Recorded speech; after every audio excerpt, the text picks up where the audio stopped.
Last night, the Clown News Network aired their pre-recorded and highly edited interview with Kamala Harris, the first time she ever answered any questions from the press since old Joe was forced out of the race and she took his place. Let me repeat that this was a pre-recorded interview, and since CNN can't tell the truth about anything, they kept the little bug in the lower right side of the screen saying that it was live. It was a complete waste of time, despite the network hyping it up as if it was some groundbreaking historic event, because she didn't answer any of their questions and just stuck to the basic Democrat talking points throughout the whole thing. Vice President Harris, you were a very staunch defender of President Biden's capacity to serve. Oh, and by the way, Tampon Tim was there too. He sat there silently throughout the entire interview and said nothing until he was finally asked one or two questions at the very end.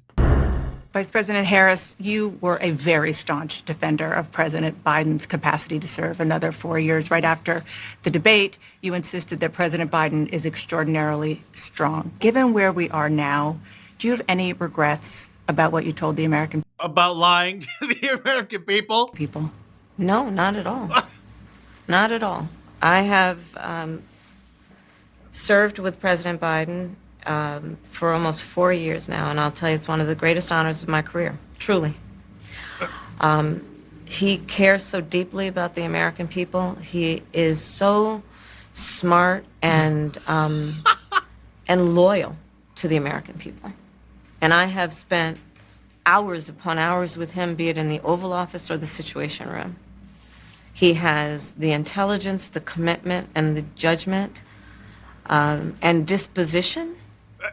Oh, that's a big word for her. She must have just learned that. He's got the disposition. Camelface gave the network a few minutes of her time when her and Tampon Tim were campaigning in Georgia, where she debuted her new Southern accent. And I will tell you, when we get this done together, my friend, and when I am president, I will take on the bad actors who exploit a crisis. This meme, made from voice cloning software, which replicated Dana Bash's voice, sums up the essence of the interview. I guess what everybody wants to know is, why did you feel the need to bring the tampon guy? Are you too stupid to do this interview all by yourself? Also, did you have sex with Willie Brown when he was married? And is that how you really got here?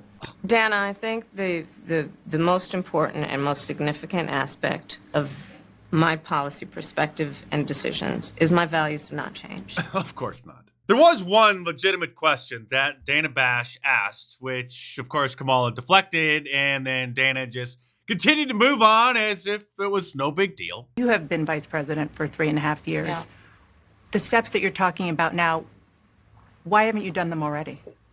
Well, first of all, we had to recover as an economy, and we have done that. I'm very proud of the work that we have done that has brought inflation down to less than 3%. Well, that's a lie. And when they're claiming that inflation is going down, what they're talking about is a half-truth. The rate of increase is going down, but inflation itself isn't going down, and it never will. Here she is dodging the biggest softball question anybody could have ever thrown her way about her mysterious change of her racial identity from Indian to supposedly black. I want to ask you about your opponent, Donald Trump. Okay. I was a little bit surprised. People might be surprised to hear that you have never interacted with him, met him face to face. That's going to change soon. But what I want to ask you about is what he said last month. He suggested that you happened to turn black recently for political purposes, questioning a core part of your identity. Yeah. Any? Same old tired playbook. Next question, please. That's it? That's it.